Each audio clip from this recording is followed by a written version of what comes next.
The first execution. What if the biggest enemy in your life isn't out there? Not your rivals, not your critics, not your failures, but the silent traitor living inside your own skin. That is the question Machiavelli would force you to confront. Because while most people waste their lives fearing external threats, the truth is brutal.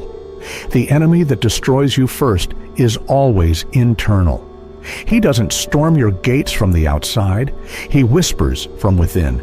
He tempts, distracts, and convinces you to surrender long before the real battle even begins. This inner traitor has many names: laziness, fear, comfort, hesitation, ego. But in Machiavellian terms, he is simply a disloyal subject. And as Machiavelli warned in The Prince, the most dangerous threat to a ruler is not the enemy beyond the walls, but the conspirator who dines at his own table. That weaker self living inside you is exactly that. He is not a friend, not a harmless shadow. He is a conspirator waiting for the moment you falter. He doesn't fight with swords. He fights with whispers. Sleep a little longer. Rest today. Tomorrow will be easier. No one will notice if you break your word just this once. These are not small suggestions. They are acts of treason, and treason requires one response: execution. This is why discipline is not self-care. It is not a gentle adjustment to your lifestyle.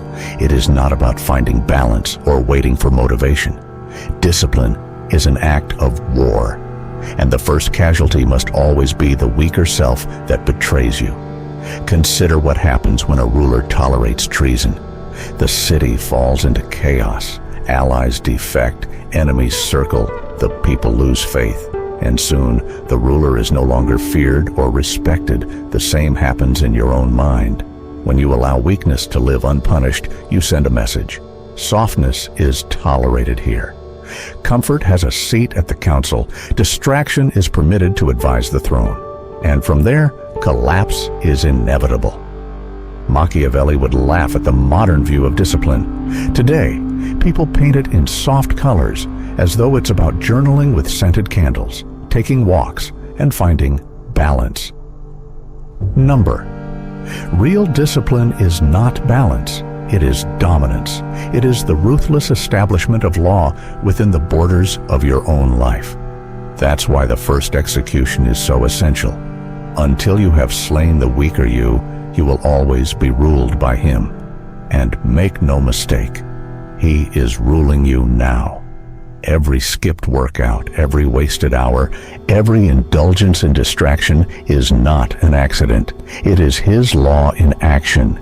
He is the prince, and you are his subject.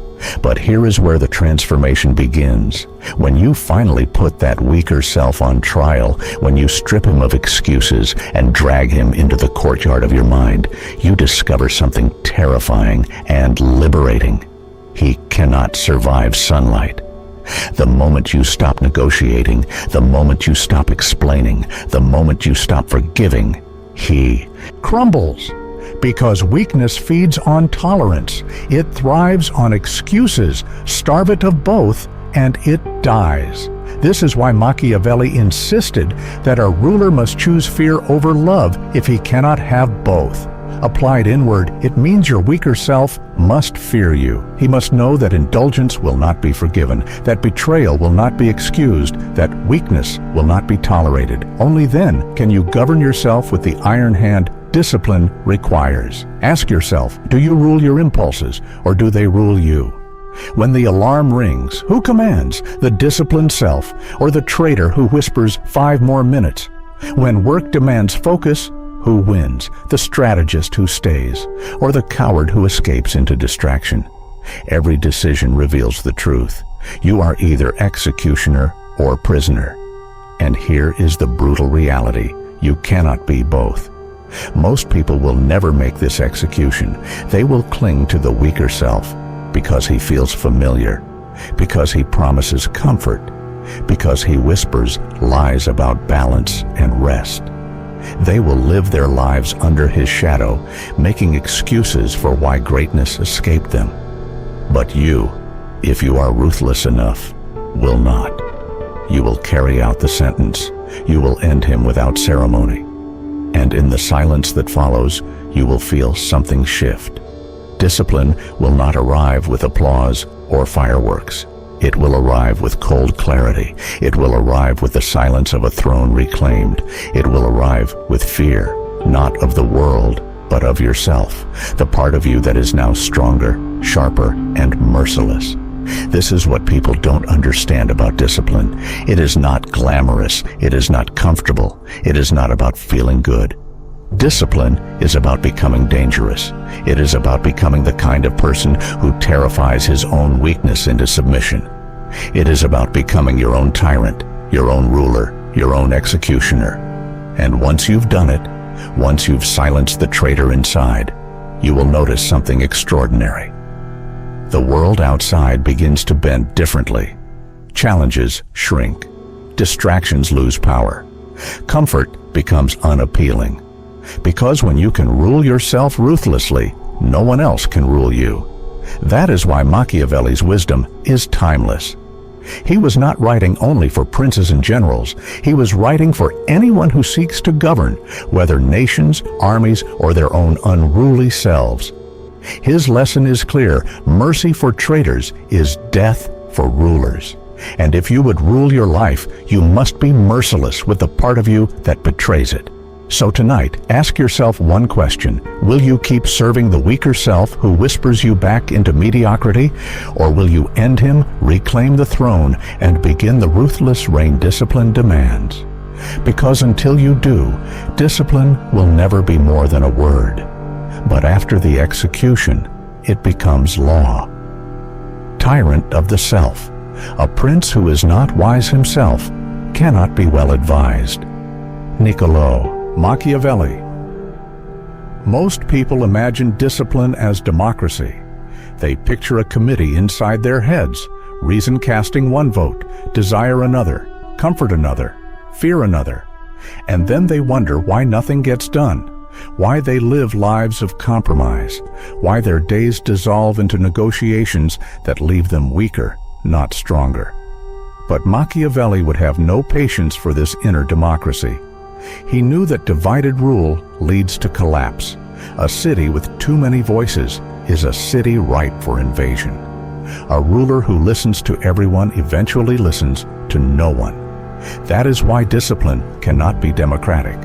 Discipline must be tyrannical, and you must be the tyrant. Think of yourself as a state at war.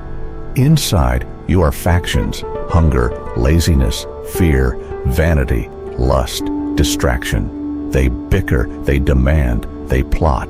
If you allow them to hold counsel, they will waste your kingdom's resources and hand your throne to the first enemy who arrives. But if you govern like a tyrant, silencing dissent, crushing rebellion, enforcing law with severity, then order emerges. Strength accumulates. Victory becomes possible. This is why self-control feels harsh. Because it is. Discipline is not gentle guidance. It is dictatorship. It is one voice issuing commands and one body obeying them. Yours. Here's the irony. People think tyranny is oppressive, but when applied inward, tyranny is freedom. Because once you enslave your impulses, you are no longer enslaved by them. When fear rises, you silence it. When laziness whines, you crush it. When distraction bangs at the gate, you send it to the gallows. And suddenly, the noise quiets. Suddenly, there is clarity. Suddenly, you are no longer at war with yourself, because the war has already been won. Machiavelli advised rulers to be feared rather than loved if they could not be both. Apply this inward. Your impulses must fear you. Your laziness must fear the consequence of disobedience. Your fear must tremble at your command. Your distraction must know it will be punished. Only then will they obey. Only then will you rule. But here's the trap. Ego loves to disguise itself as discipline. Ego pretends it is strength when it is only vanity. It demands applause. It craves validation. It wants to prove itself constantly, to fight battles for show, to announce victories prematurely. Ego is not the tyrant. Ego is the weak king addicted to praise. so easily manipulated, so easily overthrown. Discipline is the opposite. Discipline doesn't need applause. Discipline doesn't need recognition. Discipline rules in silence. It builds in shadows. It wins wars no one else even knew were being fought. And when the results appear, they seem inevitable. This is the mark of a true tyrant. He does not brag. He does not seek permission. He enforces law until law becomes reality. So how do you become such a tyrant over yourself? You begin by declaring war. No more inner debates. No more negotiations with weakness. No more letting feelings cast votes in the parliament of your mind. From now on, there is one voice. Yours. The alarm rings. You rise. Not because you feel like it, but because the law says so. The work begins. You endure. Not because it's pleasant, but because it is ordered. The distraction appears. You refuse, not because you're superhuman, but because indulgence is treason, and treason is punished. And slowly, you notice something shift. You are no longer battling yourself every hour. The chaos quiets. The resistance weakens. Your impulses no longer fight. They obey. Because tyrants don't argue. They command. Machiavelli would remind you, cruelty, when well used, can be merciful. Applied inward, this means harshness toward yourself today is mercy for your future self tomorrow. Deny yourself comfort now, and you grant yourself freedom later. Enforce discipline now, and you free yourself from regret later. Fail to do so, and regret will be the tyrant that rules you instead. This is why true discipline is rare, because it feels like cruelty. And people would rather soothe themselves with lies about balance than face the truth. Self-government requires self-dictatorship. But ask yourself this: if your kingdom were burning, would you want a kind ruler who hesitates, or a ruthless one who restores order by any means necessary? Your life is that kingdom, and weakness has already lit the fires. You cannot afford kindness. You cannot afford hesitation. You must rule yourself as a tyrant, or you will be ruled by chaos. This is the second stage of discipline, the establishment of empire. Part 1 was the execution of the traitor. Part 2 is the enthronement of the tyrant. From here on, there is no democracy of feelings. There is only law enforced by you for you. And once you embrace this inner tyranny, you will discover something extraordinary. The outside world begins to bend. Opportunities appear where chaos once reigned. People respect you without knowing why. Your silence carries weight. Your presence demands attention. Because the man who rules himself ruthlessly is the one others instinctively submit to. That is the Machiavellian law of discipline. You cannot hope to govern others if you cannot govern yourself. And you cannot govern yourself through negotiation, kindness, or comfort. You govern yourself through fear, through law, through tyranny.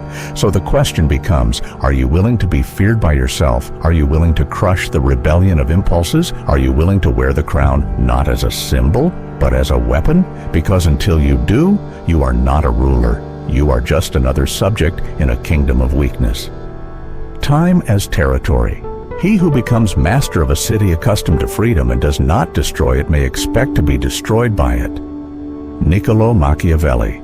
Time is your city, and unless you govern it ruthlessly, it will revolt and destroy you. Most people treat time as though it were infinite. They squander it on distractions, trade it cheaply for comfort, and let others seize it without resistance. Then they wonder why their lives collapse into mediocrity.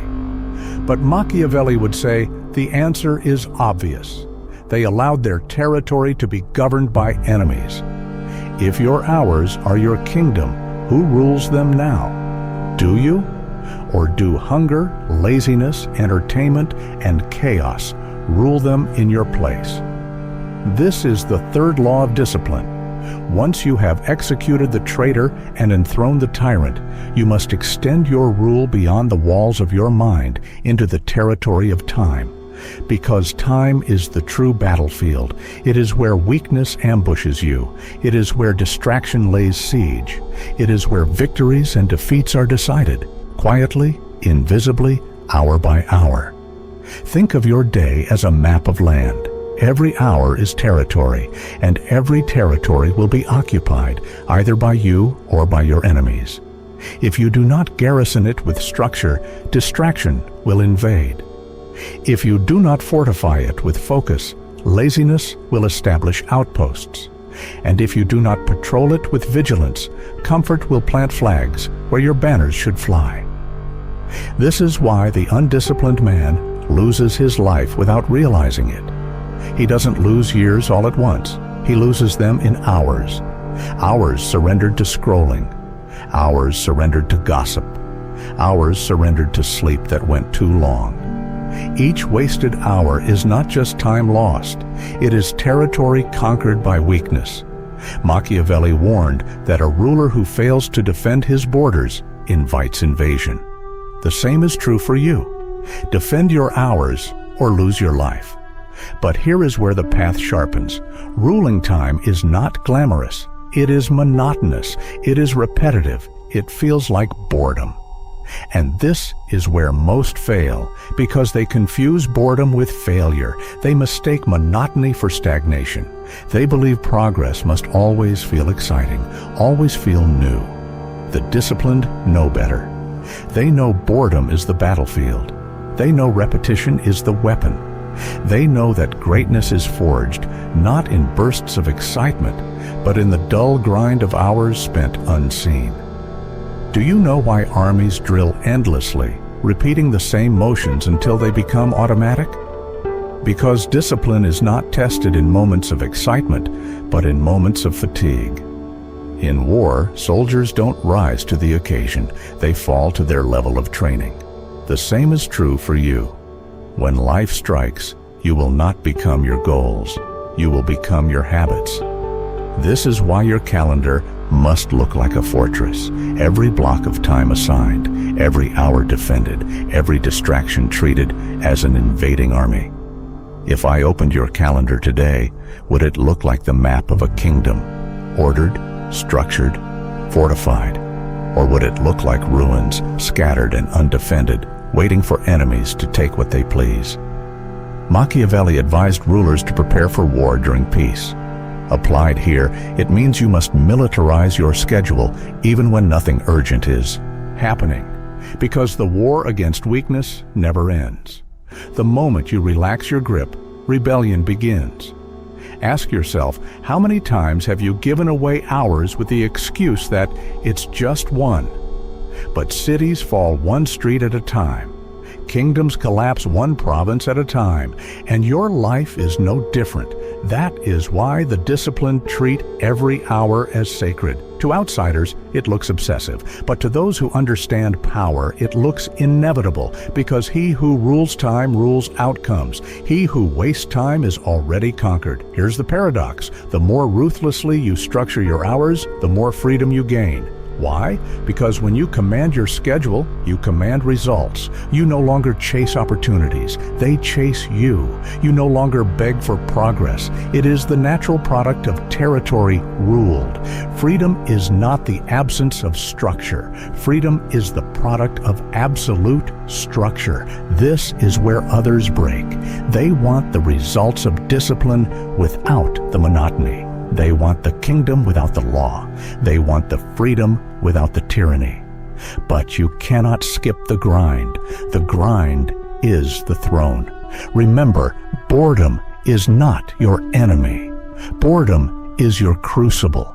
Every time you resist the urge to abandon structure because it feels dull, you are sharpening yourself into something rare. The average man cannot endure silence. He cannot endure repetition. He cannot endure the quiet weight of hours spent unseen. That is why he will always be average.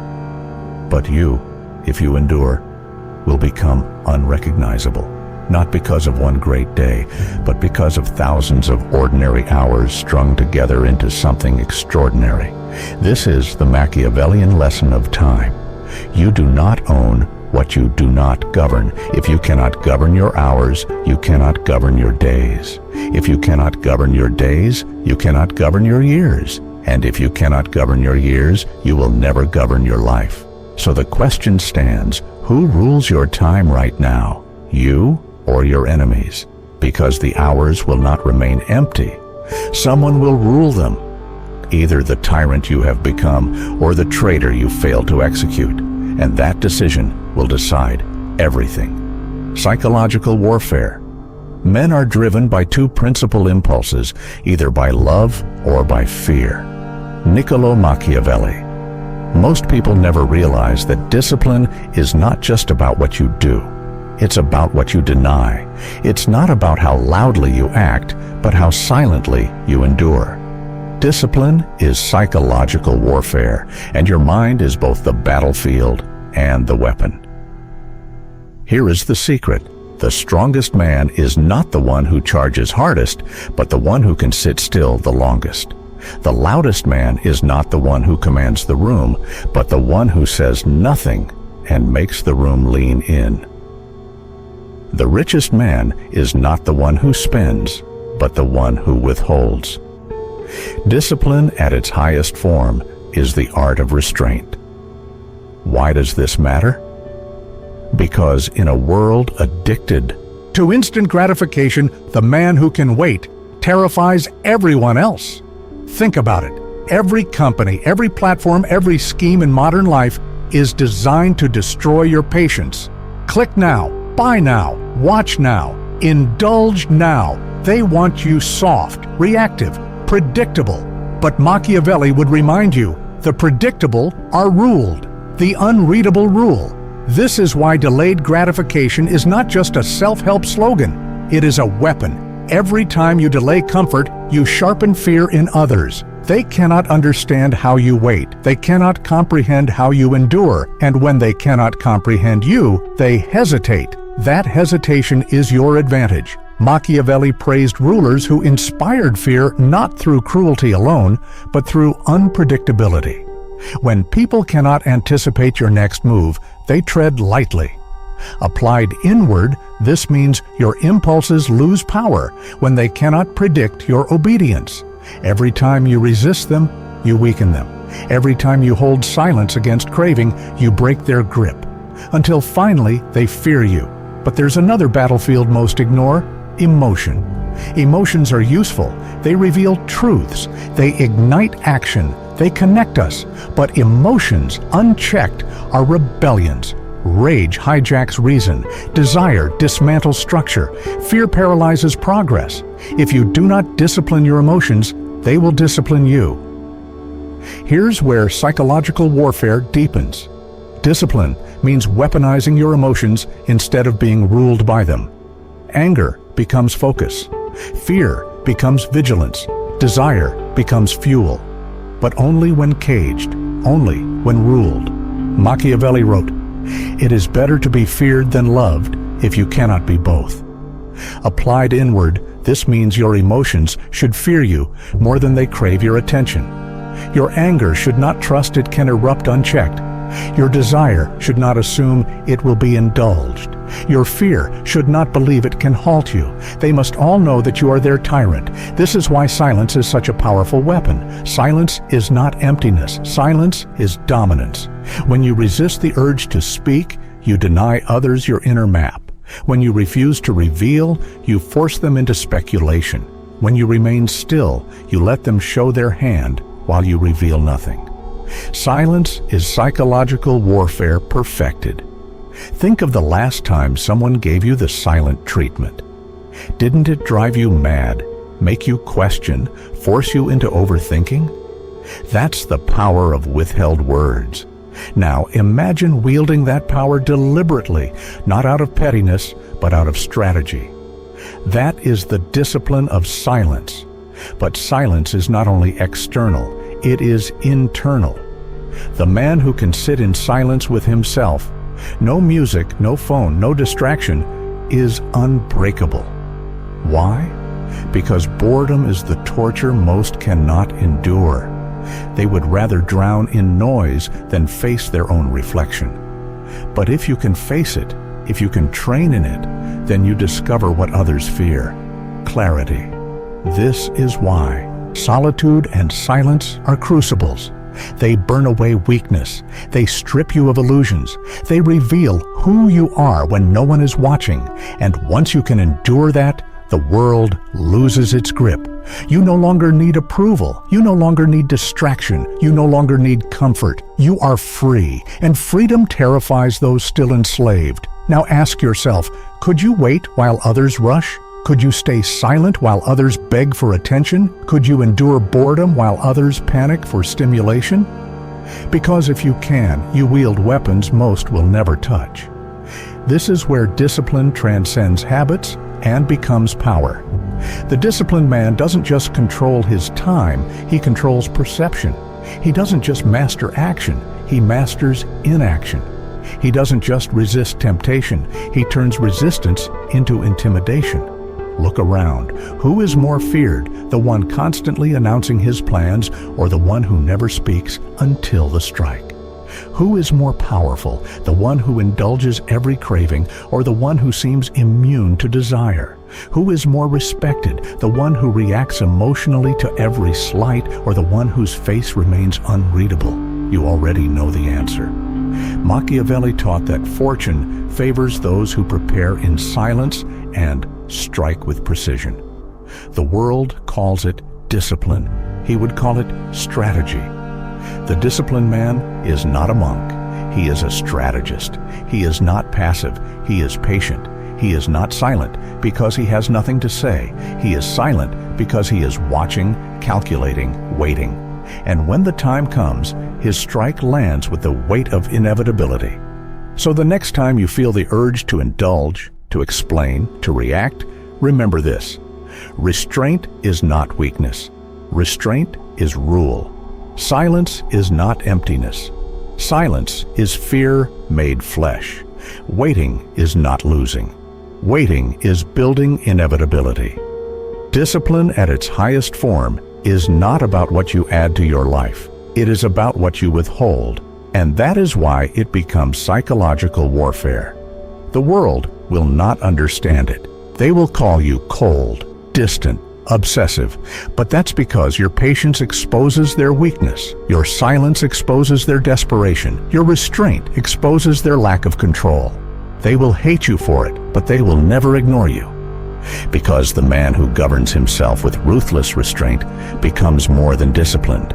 He becomes unreadable, and the unreadable cannot be ruled. Reputation, scarcity, and chaos. It is not titles that honor men, but men that honor titles. Niccolo Machiavelli. Discipline begins inside you, but it never stays hidden.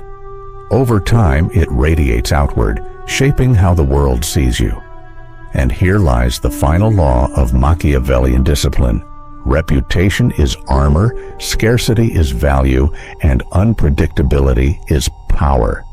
Most people waste themselves trying to be everywhere, to please everyone, to show every part of who they are. They bleed out their value through overexposure. The disciplined do the opposite. They reveal little, they appear rarely, and they guard their reputation like a fortress. Machiavelli warned rulers that reputation is more vital than reality. Why? Because perception governs behavior. If people believe you are strong, they will hesitate to challenge you, even if you're vulnerable. If they believe you are disciplined, they will respect you even when they cannot see your work. Reputation is not vanity. Reputation is strategy. But reputation must be crafted, not chased. You don't beg for approval. You don't defend yourself against every critic. You don't advertise every move. You cultivate an aura. And the key to that aura is scarcity. Think about diamonds. They are valuable not because of what they do, but because of how rare they are. Apply that principle to yourself. Stop being everywhere. Stop being constantly available. Stop being predictable. Appear only when it matters. Speak only when your words land with weight. Move only when your strike is decisive. The rarer your presence, the greater its value. This is why discipline in appearance matters as much as discipline in action. You cannot be seen always working, always speaking, always performing. You must let absence create tension. You must let silence create weight. You must let scarcity make others crave your presence. But scarcity alone is not enough. Scarcity without unpredictability becomes routine.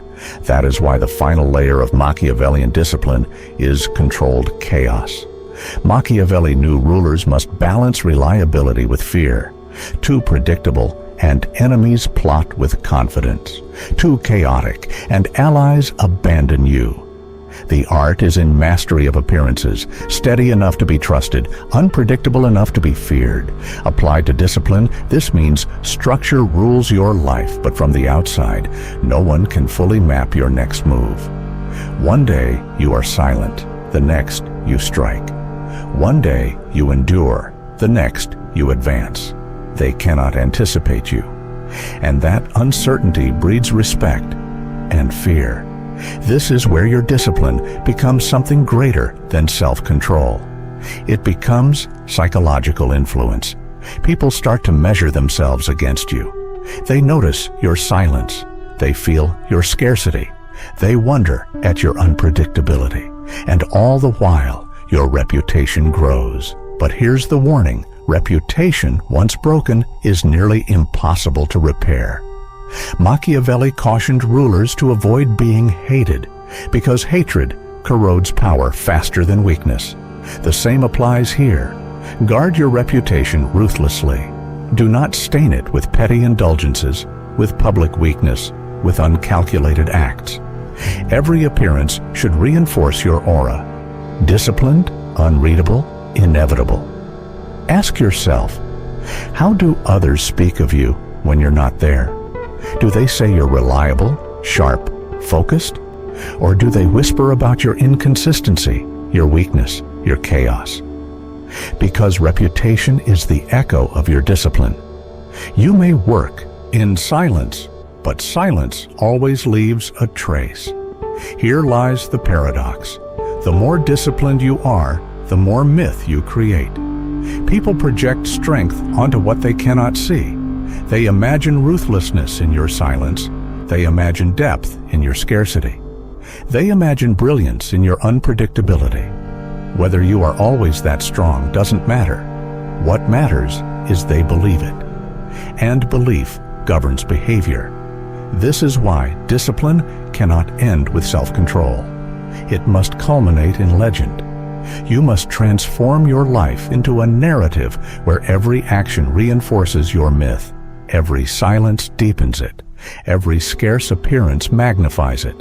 Every unpredictable strike cements it. Until finally, you are no longer just disciplined, you are inevitable. Think of storms. They don't ask permission. They don't announce their schedule. They gather unseen, then break without warning. That is what you must become. A storm, silent in preparation, devastating in appearance, unforgettable in aftermath. And when people speak of you, they will not describe your habits or routines. They will describe the weight of your presence, the chill of your silence, the fear of your unpredictability. They will describe the legend your discipline has created. This is the final transformation, from self-control to myth-making, from private law to public aura, from man to force. So now the question stands. Will you remain merely disciplined, orderly, structured, efficient, or will you weaponize discipline into reputation, scarcity, and chaos, becoming untouchable? Because Machiavelli would remind you, it is not enough to rule, you must be remembered. And the disciplined man who becomes unreadable, scarce, and unpredictable writes his name into history. Do you think Machiavelli was right? Or was he too ruthless? Leave your thoughts below. This channel is for those who dare to see the world as it truly is, not as we wish it to be. Before you go, subscribe to Ruthless Psychology and join a community that uncovers the hidden rules of power, control, and influence. You have executed weakness. You have enthroned the tyrant. You have militarized your time. You have turned patience into a weapon. And now you have become a myth. This is the law of Machiavellian discipline.